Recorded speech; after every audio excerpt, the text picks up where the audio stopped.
My best friend stole my man, so I took her life.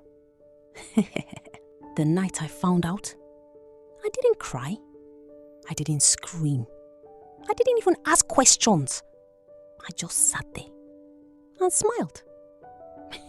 Because in that moment, something became very clear to me. They thought I was the one losing.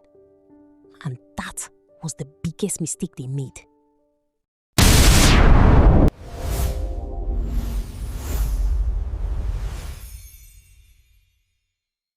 To understand how it got to that point, you need to understand this. She wasn't just my best friend. She was my safe place. We met years ago. Same school, same energy, same dreams. We were inseparable. People used to joke that if you saw one of us, the other wasn't far behind. And it was true. We did everything together, shared everything. Or at least, I thought we did. When I met him, she was the first person I told. I remember how excited I was. The late night conversations, the butterflies, the way I couldn't stop smiling. She listened. She laughed. She asked questions. The kind only someone who really cares would ask. At first, everything felt perfect. He was attentive, consistent, easy to love. And she was always there, encouraging me, advising me, even defending him when I had doubts. Looking back now, that should have been my first warning. The signs didn't come all at once. They never do. They came quietly, subtly, almost politely. She knew things I hadn't told her. He mentioned her name. They laughed a little too comfortably around each other. But I ignored it. Because when you trust people, you don't look for betrayal. Until one day, something shifted. It wasn't a big moment, no dramatic scene, just a feeling. His phone was on the table, unlocked. I wasn't planning to check, but something told me to. And this time, I listened. I opened the messages.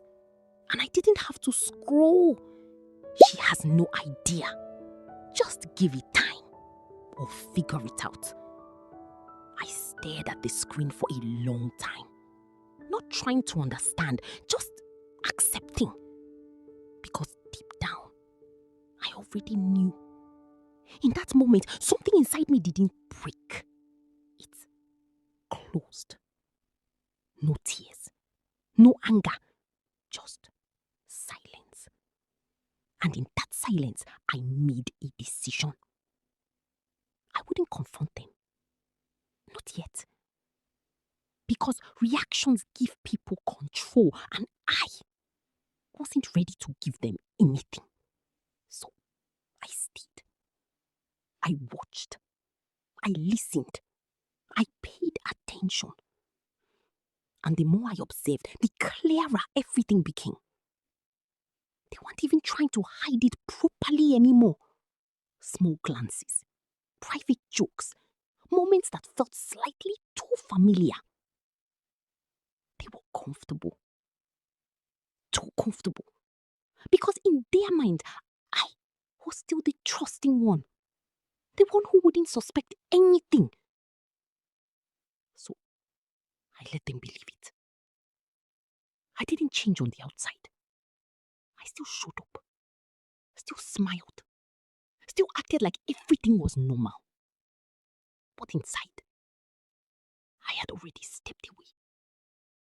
I started focusing on myself, my work, my growth, my peace. And slowly, I started removing myself from the equation. I stopped sharing personal details. Stopped creating situations where all three of us were together. Stopped being the connection between them. No drama, no announcements, just distance. And something interesting started happening. Without me in the middle, They had to deal with each other directly. No filters, no cover, no comfort. And that's when everything started falling apart. The same thing that brought them together started breaking them. He became impatient. She became insecure. The excitement turned into pressure. The secrecy turned into tension. And I stayed silent. Because sometimes the most powerful move is to step back and let people reveal who they really are. Eventually, it all came out. Not because I exposed them, but because they couldn't sustain it. He came to me first, trying to explain, trying to fix things, trying to make it sound less than what it was. I listened, calm, still, unmoved. Then I asked him one question. When were you going to tell me? He didn't answer because there was no good answer. She came later, different energy, more emotional, more desperate. But by then, it didn't matter because I had already let her go. Not physically, not loudly, mentally, emotionally, completely. That's what they didn't understand. By the time they were trying to explain, they had already lost access to me. And that was the real consequence. I didn't need to destroy her. I didn't need revenge. I simply removed her from my life. And without me, everything she built started collapsing. Because it was never built on something real. So yes, she took my man. But I took something bigger. My peace, my clarity, my power. And more importantly, I took away the version of her that had access to me. Because sometimes, the strongest thing you can do is walk away and never look back. So tell me, if your best friend betrayed you like this, would you fight for the relationship? Or choose yourself and let them lose you completely?